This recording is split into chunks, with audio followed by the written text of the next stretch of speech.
कहानी की शुरुआत में हमें एक मैजिक स्कूल ऑटोजिया रॉयल एकेडमी को दिखाया जाता है, जहां हमारे मेन कैरेक्टर ऑल्टो गोल्डफील्ड को टीचर बताते हैं कि वो अपने समनिंग एग्जाम में फेल हो गया है और यदि कल तक वो किसी फीमेलियर के साथ कॉन्ट्रैक्ट नहीं बना पाया तो उसे इसी ग्रेड में रोक दिया जाएगा और पूरा साल उसे फिर से रिपीट करना होगा। इसे सुन ऑल्टो काफी ज्यादा उदास हो जाता है। तभी उसकी बचपन की फ्रेंड लिलिया उसके पास आती है। ऑल्टो की रिपीट करने की बात को सुनकर वो काफी हैरान रह जाती है, क्योंकि उसने बाकी सभी एग्जाम में अच्छे अंक प्राप्त किए थे। ऑल्टो के पास अब बस एक ही चांस है। वो लाइब्रेरी की ओर जाता है। तभी वहाँ अचानक एक बुक उसके ऊपर गिरती है। वो इसे देख चौंक जाता है, क्योंकि यह बहुत ही पुरानी समनिंग बुक होती है। वो उस बुक को लेकर घर चला जाता है और उसकी मदद से समनिंग रिचुअल करने लगता है। समनिंग स्पेल एक्टिवेट हो जाता है और ऑल्टो इसमें अपना खून देकर इस प्रक्रिया को पूरा करता है। ऑल्टो अपने इस प्रयास में सफल हो जाता है और उसके सामने वर्मिल नाम की एक नग्न डीमन गर्ल समन हो जाती है। ऑल्टो उससे अपना कॉन्ट्रैक्ट बनाता है और वर्मिल उसे किस करके उसके माना को अपने अंदर ले लेती है। वर्मिल उसे सीड्यूस करने की भी कोशिश करती है, लेकिन ऑल्टो इसे रिजेक्ट कर देता है और उसे पहनने के लिए कुछ कपड़े देता है। ऑल्टो को समझ में नहीं आता कि आखिर एक डीमन ने उसे फीमेलियर के रूप में क्यों चुना, क्योंकि जो वो जानता है वो यही है कि डीमन ने हमेशा मनुष्यों का विनाश ही किया है। इस पर वर्मिल कहती है कि वो इस बुक में कई सालों से कैद थी और उसे इस बुक से फ्री करने के लिए वो ऑल्टो की शुक्रगुजार है, इसलिए ही उसने उसे फीमेलियर के रूप में चुना। अगले दिन ऑल्टो वर्मिल को लेकर टीचर के पास जाता है और उन्हें दिखाता है कि उसने इसे समन किया है। वर्मिल ने अपने सींग और पूंछ को छिपा लिया है ताकि लोग किसी डीमन को अपने सामने देखकर ना घबराए। पहले तो टीचर को विश्वास नहीं होता कि वर्मिल ऑल्टो की फेमिलियर है, क्योंकि ऐसा कोई रिकॉर्ड नहीं कि किसी इंसान को समन किया गया हो। लेकिन तभी वर्मिल उन्हें अपना फेमिलियर का निशान दिखाती है, जिसे देख टीचर को यह मानना ही पड़ता है और उसे पास कर दिया जाता है। लेकिन लिलिया वर्मिल को ऑल्टो के पास देख बिल्कुल भी खुश नहीं होती। क्लास में वर्मिल ऑल्टो की गोद में बैठी होती है और उसे प्यार करने लगती है। इसे देख टीचर उनसे कहते हैं कि क्लास के दौरान ऐसी हरकतें ठीक नहीं। लिलिया टीचर की बातों से काफी खुश होती है, लेकिन तभी वर्मिल उनसे कहती है कि क्लास के बाकी बच्चे भी अपने फीमेलियर को साथ लेकर बैठे हैं और वैसे भी स्कूल ही कहता है कि हमेशा अपने फीमेलियर के साथ रहो। वर्मिल की बातों को सुन टीचर स्पीचलेस हो जाते हैं और उधर लिलिया गुस्से से पागल हो जाती है। वो इसे कतई स्वीकार नहीं कर सकती। क्लास के बाद लिलिया ऑल्टो से कहती है कि वो वर्मिल को बिल्कुल भी पसंद नहीं करती। फिर वो उन्हें फाइट का चैलेंज देते हुए कहती है कि अगर वो इस ड्यूल में जीती तो वर्मिल ऑल्टो से दूर रहेगी, लेकिन अगर ऑल्टो जीता तो लिलिया को ऑल्टो के एक आज्ञा का पालन करना होगा। लड़ाई के लिए वे आसमान पर बने एक फाइट एरिना में जाते हैं। लिलिया अपने फीमेलियर को समन करती है, जो कि एक हाई क्लास विंड स्पिरिट है। उसे देख दोनों चौंक जाते हैं। फिर लिलिया अपने फीमेलियर के साथ जुड़कर एक बहुत ही पावरफुल विंड अटैक करती है, जिस पर वर्मिल ऑल्टो के आगे आ जाती है और उसके अटैक को फेस करती है। जब धुआं छटता है तो वे देखते हैं कि इस अटैक से वर्मिल का बाल भी बाका नहीं हुआ था। फिर वर्मिल बिना किसी हथियार के अपने मैजिक से लिलिया पर ऐसा जादू करती है कि लिलिया काफी उत्तेजित हो जाती है और अजीबोगरीब आवाज निकालते हुए खुद ही हार कबूल कर लेती है। अब क्योंकि ऑल्टो जीत गया, वो लिलिया को आज्ञा देता है कि वो वर्मिल से दोस्ती कर ले। बाद में वर्मिल ऑल्टो को बताती है कि लिलिया तुम्हें प्यार करती है, लेकिन ऑल्टो को उसकी बातों पर विश्वास नहीं होता। वो बस लिलिया को एक अच्छा दोस्त मानता है। फिर वर्मिल ऑल्टो से कुछ माना लेने के लिए उसे किस करती है और उसे बताती है कि अगर उसने ऐसा नहीं किया तो वो अपने आप ही गायब हो जाएगी। फिर वह उसे फिर से सीड्यूस करने की कोशिश करती है, या कहते हुए कि माना लेने के और भी कई तरीके हैं, पर ऑल्टो तुरंत ही उसे रोक देता है और कहता है कि किस वाला तरीका ही बेहतर है।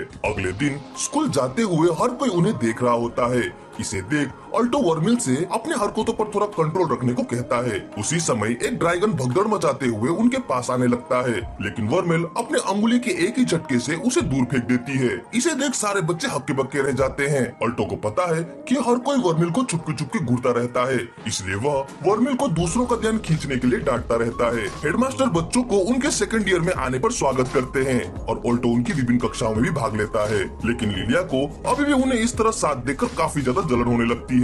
स्कूल के बाद लिलिया ऑल्टो और वर्मिल के साथ उनके घर जाने की बात करने लगती है ताकि वो उन पर नजर रख सके। उसी वक्त उनका सामना दो लड़कों से होता है। उनमें से एक वो लड़का है जिसके ड्रैगन को वर्मिल ने दूर फेंक दिया था। वो वर्मिल से इसका बदला लेने के लिए अपने भाई रेक्स को लेकर आया है। उनकी जुबानी लड़ाई के बीच ऑल्टो चुपके से उनके पीछे आकर उन्हें अपने क्रिस्टल प्रिजन में ट्रैप ट्रैप कर लेता है, लेकिन तभी रेक्स अपने फीमेलियर को समन करता है और उस ट्रैप से फ्री हो जाता है। रेक्स एक 5th ईयर का स्टूडेंट है और वह एक डायनासोर को समन करता है। फिर रेक्स अपने फीमेलियर को ऑल्टो और वर्मिल पर हमला करने का आदेश देता है, लेकिन तभी वर्मिल ऑल्टो का माना सुपरचार्ज कर देती है, जिससे कि ऑल्टो और भी ज्यादा ताकतवर क्रिस्टल मैजिक से उन पर हमला करके रे को डिफीट कर देता है। घर आने के बाद वर्मिल ऑल्टो से पूछती है कि वह लाइफ में क्या चाहता है। वो उसे अमीर बनाने की पेशकश करती है, लेकिन ऑल्टो को पैसे का लालच नहीं, वो तो एक बहुत ही बड़ा जादूगर बनना चाहता है। फिर वो उसे बताता है कि इस दुनिया में 4 रैंक के जादूगर हैं, अप्रेंटिस, ब्रोंज, सिल्वर और गोल्ड, लेकिन उसका लक्ष्य इससे भी आगे बढ़कर प्लेटिनम रैंक जादूगर बनना है। इसे सुन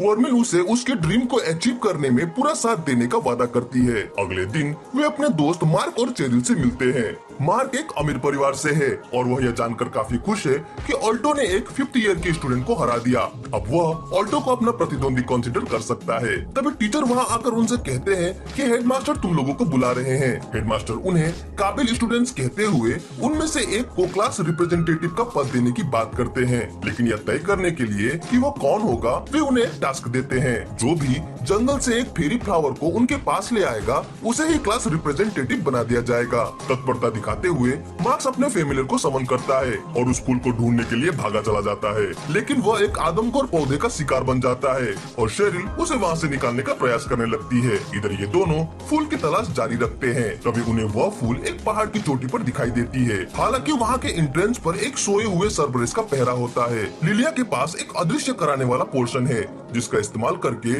वो चुपके से सर्बरस को पार करने की योजना बनाती है। इस पर ऑल्टो उसे कहता है पर सर्बरस तुम्हें सूंघ सकता है, पर लिलिया उसे सर्बरस के बहते हुए नाक को दिखाते हुए कहती है कि उसे सर्दी लगी है, वो मुझे नहीं सूंघ सकेगा। यह कहकर वो उस पोर्शन को पी जाती है और अदृश्य हो जाती है, पर उसके कपड़े अभी भी दिखाई दे रहे हैं। उसे अपने कपड़े उतारने होंगे। लिलिया ऑल्टो के सामने अपने कपड़े उतारने को लेकर काफी ज्यादा शर्म महसूस करती है, लेकिन उसके पास और कोई विकल्प भी नहीं है। लिलिया सर्बरस के पास जाने लगती है। तभी उधर वर्मिल ऑल्टो को बताती है कि यह कोई ग्रुप वर्क नहीं है, बल्कि एक कंपटीशन है। तुम चाहो तो मैं सर्बरस को आसानी से हरा सकती हूँ, लेकिन इसके लिए मुझे तुमसे माना चाहिए। यह कहकर वो ऑल्टो को चूमने लगती है। उधर लिलिया सर्बरस को पार कर ही रही होती है कि तभी सर्बरस का 3 में से एक मुंह जिसे सर्दी नहीं लगी है वो लिलिया को भाप लेता है और इससे पहले कि वो लिलिया पर हमला करता, ऑल्टो तुरंत वहाँ पर आकर सर्बरस का ध्यान भटका देता है और लिलिया को फूल तोड़ने जाने के लिए कहता है। इधर सर्बरस ऑल्टो पर हमला करने के लिए दौड़ते हुए उसके पास आने लगता है, लेकिन इससे पहले ही ऊपर आसमान से वर्मिल अपने डीमन पावर द्वारा सर्बरस पर हमला करती है, जिससे कि काफी बड़ा एक्सप्लोजन होता है। इधर लिलिया उस फूल तक पहुंचने में सक्षम हो जाती है और उसे लाकर ऑल्टो को दे देती है, क्योंकि उसे लगता है कि इस पर ऑल्टो का हक है। पर तभी लिलिया के पोर्शन का पावर खत्म होने लगता है और उसके बिन कपड़ों की बॉडी दिखने लगती है। इस पर लिलिया काफी ज्यादा शर्मिंदा हो जाती है और वह फूल उसके हाथों से छूट जाता है। फूल उड़ते हुए चेरिल के पास आ जाता है और चेरिल उसे उठा लेती है। इस तरह चेरिल इस पोजीशन को जीत जाती है। अगले दिन स्कूल जाते हुए ऑल्टो वर्मिल को एक आइसक्रीम दिलाता है।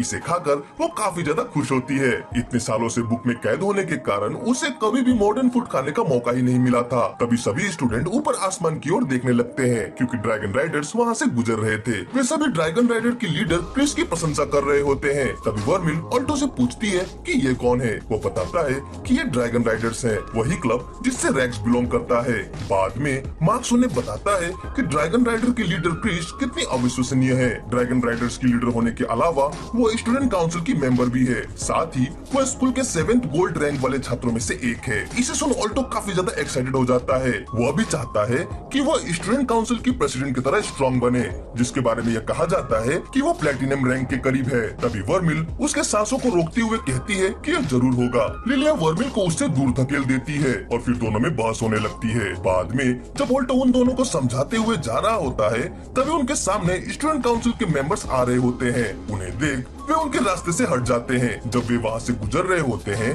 तभी क्रिस की नजर वर्मिल पर जाती है।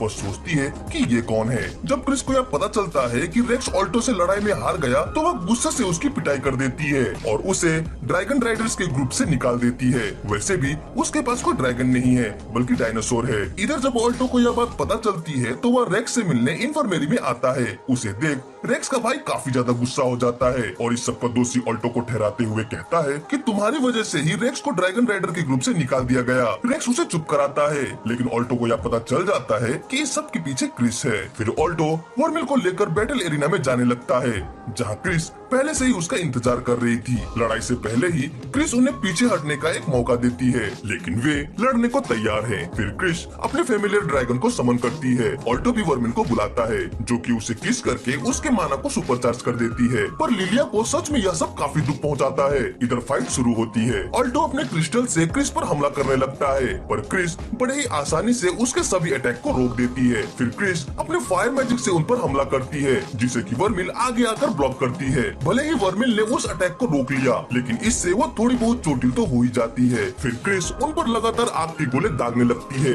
जिससे कि वर्मिल पहले की तरह ही ब्लॉक करने लगती है और चोटिल होकर जमीन पर बैठ जाती है। ऑल्टो अपने क्रिस्टल से उस पर काउंटर अटैक करने लगता है, लेकिन क्रिस उन्हें चकनाचूर कर देती है। इसी तरह दोनों तरफ से एक के बाद एक अटैक होने लगते हैं।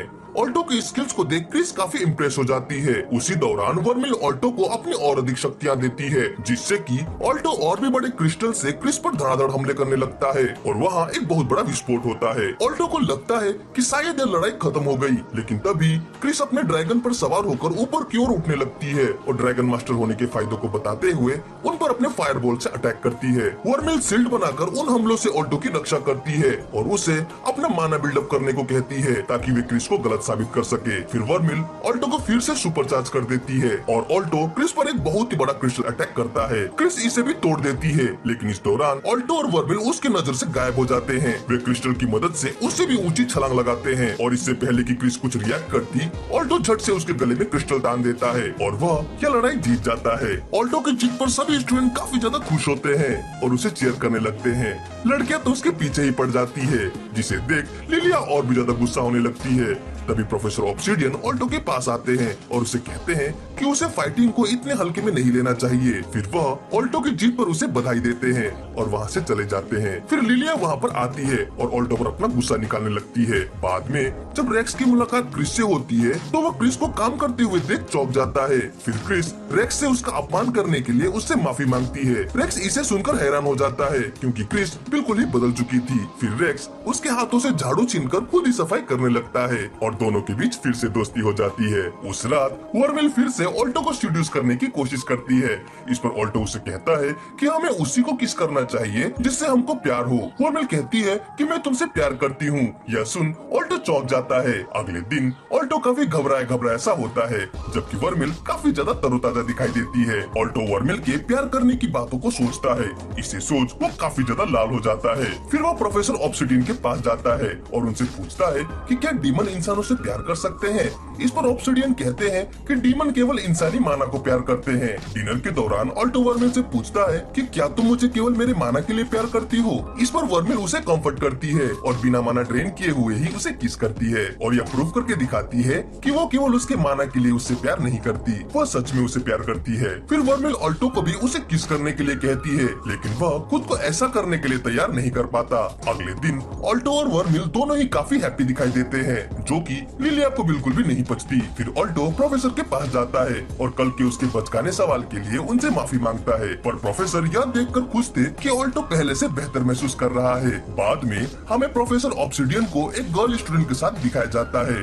वो उन्हें कहती है कि वो उनसे प्यार करती है। इस पर प्रोफेसर उसे गले से लगाते हैं, पर हमें उनके हाथ में एक सिरिंज दिखाया जाता है। कुछ तो गड़बड़ जरूर है। बाद में उस लड़की को अपने कमरे में जमे हुए पाया जाता है। जब लोगों को इसकी खबर लगी तो उन्होंने उसे बचा तो लिया, पर वह कोमा में चली गई थी। स्टूडेंट काउंसिल ने इस हमले की जांच शुरू कर दी। काउंसिल के 2 मेंबर्स की बातों से यह पता चलता है कि किसी स्टूडेंट के कोमा में जाने की यह तीसरी घटना है। इधर ऑल्टो वर्मिल की ऊंचाई नाप रहा होता है, क्योंकि क्लास में उन्हें अपने फेमिलियर के बारे में एक रिपोर्ट तैयार करने का काम सौंपा गया था। ऑल्टो को सब कुछ नापने में आसानी हो, इसके लिए वर्मिल अपने पूरे कपड़े उतार देती है। लिलिया को ऐसा कुछ होने का डर तो था, इसलिए वह ऑल्टो का स्पाई करने लगती है। जब उसे वर्मिल के कपड़े उतारने वाली बात का पता चलता है तो वह इससे काफी ज्यादा गुस्सा हो जाती है, पर लिलिया बात को आगे बढ़ने नहीं देना चाहती, इसलिए वह गायब होने वाला पोर्शन पीकर उनके कमरे में ही चली जाती है। तभी बुक निकालने के उद्देश्य से ऑल्टो अनजाने में उसके बिल्कुल सामने चला जाता है। लिलिया काफी घबरा जाती है। फिर वह सही किताब की तलाश करते हुए एक बुक को पकड़ लेता है, लेकिन इस दौरान उससे लिलिया की थोड़ी बॉडी टच हो जाती है, जिससे लिलिया शर्म से पानी पानी हो जाती है। ऑल्टो अपनी रिपोर्ट पूरी कर लेता है। यहाँ उसने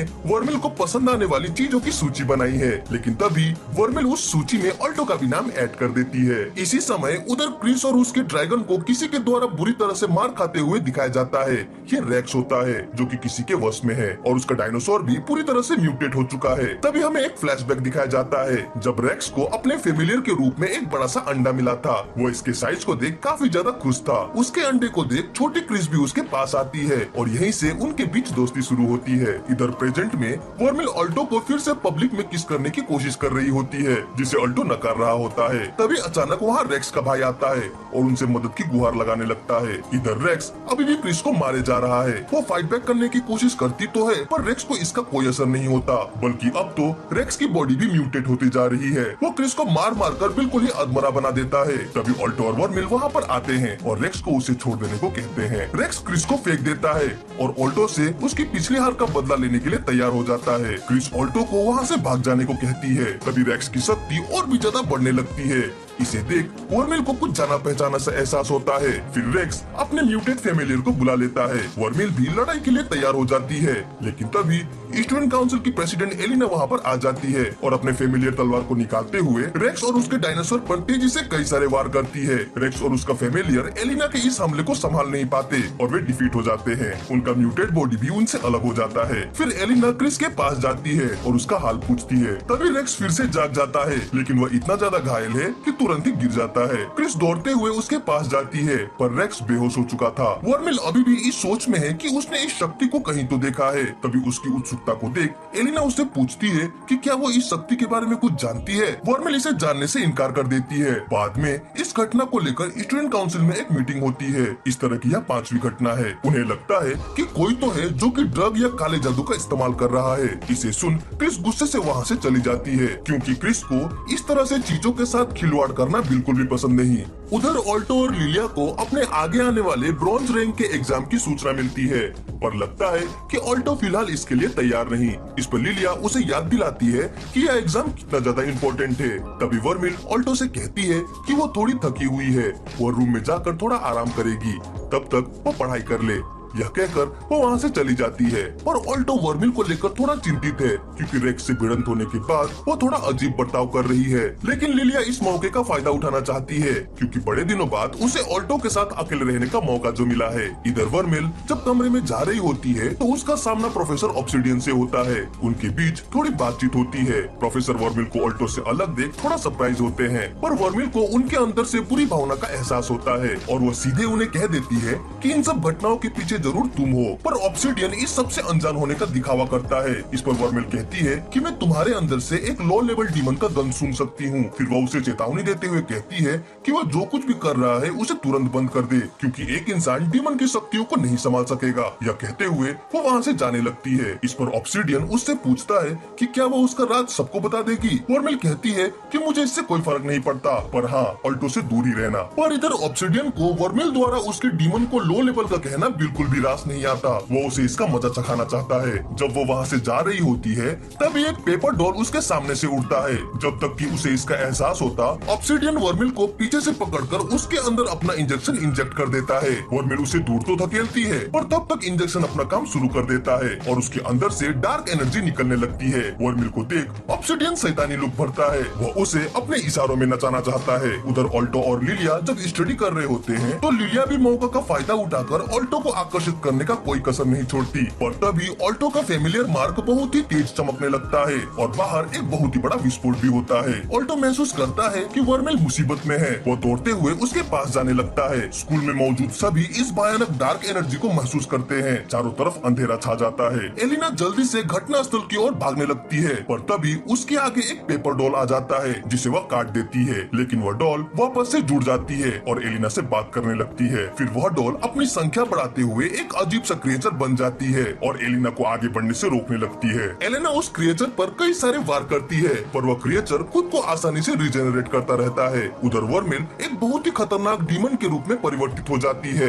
उसे देख ऑब्सिडियन काफी खुश होता है। वर्मिल के विंग्स का एक ही झटका वहाँ बहुत ही ज्यादा तबाही मचा देता है। इसे देख ऑब्सिडियन घबरा जाता है और उसे अपने कंट्रोल में रखने के लिए वह अपने मैजिक से एक चेन क्रिएट करता है और उससे वर्मिल के गले को बांध देता है। जब ऑल्टो और लिलिया वहाँ पहुँचते हैं तो ऑब्सिडियन उन्हें उनके वर्मिल को दिखाता है जो कि अभी उसके कंट्रोल में है। ऑल्टो यह देख काफी ज्यादा घबरा जाता है। तभी ऑब्सिडियन खुशी से अपना राज खोलते हुए बताता है कि स्कूल की सारी घटनाओं के पीछे उसका ही हाथ है। वो अपने डीमन एसेंस को लोगों पर इंजेक्ट करता है ताकि वो राक्षसों में बदल सके। ऑल्टो और लिलिया प्रोफेसर के मुंह से यह सब सुन काफी ज्यादा चौंक जाते हैं और ऑल्टो वर्मिल को इस हालत में नहीं देख सकता। वो उसे खोना नहीं चाहता। वो काफी ज्यादा गुस्सा हो जाता है जिससे कि उसके अंदर से एक बहुत ही पावरफुल एनर्जी निकलने लगती है जो कि सीधे जाकर वर्मिल के पास पहुंचती है और उसे चार्ज अप कर देती है। फिर वर्मिल ऑब्सिडियन के चेन को तोड़ देती है और सीधे उस पर हमला करने के लिए उसके तरफ झपटती है। इस पर ऑल्टो उनके बीच आ जाता है और वर्मिल के हमले का शिकार बन जाता है। ऑल्टो के शरीर से काफी ज्यादा खून बहने लगता है। इसी बीच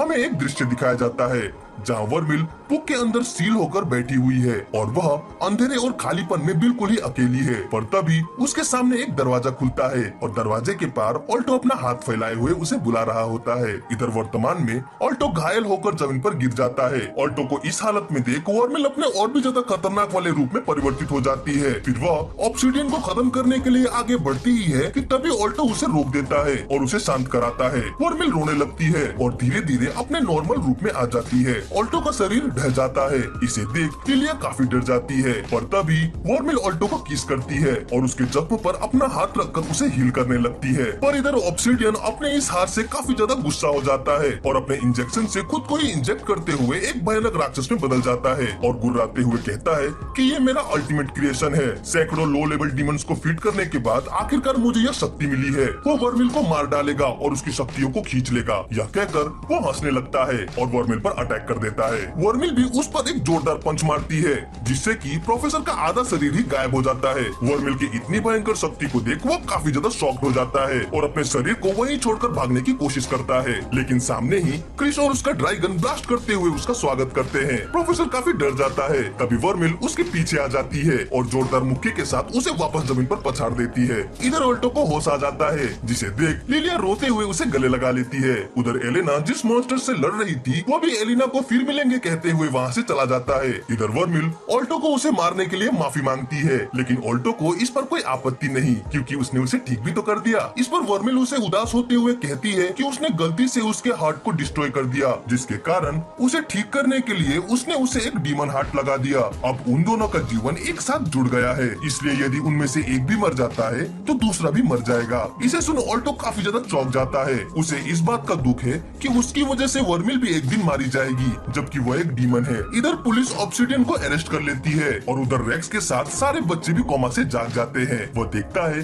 कि क्रिस उसके बगल में ही बैठी हुई है। शाम को वर्मिल ऑल्टो को किस करती है क्योंकि अब ऑल्टो के दिल को धड़कने के लिए वर्मिल के माना की जरूरत होगी। किस के बाद वर्मिल ऑल्टो से दूरियां बनाने लगती है। ऑल्टो को उसका ऐसा करना बिल्कुल भी अच्छा नहीं लगता। इस पर वो कहती है कि आज जो उसने उसका मॉन्स्टर रूप देखा वही उसका असली रूप है इसलिए ऑल्टो को उसे डरना चाहिए। इस पर ऑल्टो गुस्सा हो जाता है और यह कहते हुए कि उसे इससे कोई फर्क नहीं पड़ता वो उसे किस कर देता है। वर्मिल शॉक्ड हो जाती है और ऑल्टो को दूर धकेल देती है। तभी ऑल्टो उसे बताता है कि वो उससे बिल्कुल भी नहीं डरता और अब से वे हमेशा साथ रहेंगे। यह कहते हुए वो उसके बिल्कुल ही करीब आ जाता है। वर्मिल शर्मा जाती है। वर्मिल को शर्माते देख ऑल्टो खुद भी शर्मिंदा हो जाता है और वहाँ से भाग जाता है। वर्मिल सोचती है कि ऑल्टो ने कहा था कि हमें उसे ही किस करना चाहिए जिसे हम प्यार करते हैं, तो क्या ऑल्टो मुझसे प्यार करता है? इसे सोचते हुए वर्मिल शर्म से लाल हो जाती है। वीडियो अच्छी लगी हो तो इसे लाइक और कमेंट जरूर करें। हमसे जुड़ने के लिए चैनल को सब्सक्राइब करें। तो मिलते हैं अपने अगले वीडियो में। साइन